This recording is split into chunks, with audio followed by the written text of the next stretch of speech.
অগবার rock কাটিয়ে দিবেন, সোজা কথা। আমি কইলে আমার ভাইয়ের রক কাটিয়ে দিবেন।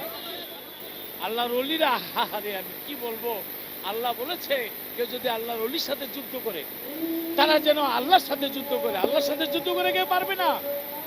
মাজার নাই আবু জেহেলের, মাজার নাই এজিদের, মাজার নাই শয়তানের, মাজার নাই নমরুদের, মাজার নাই ফেরাউনের।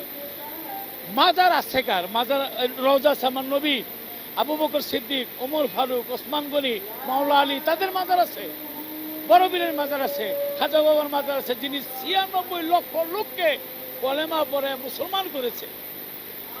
আমার দয়াল মঈনুদ্দিন আল মাইজ ভান্ডারী, বাবাজান কেবলা, হযরত কেবলা, তাদের মাজার আছে।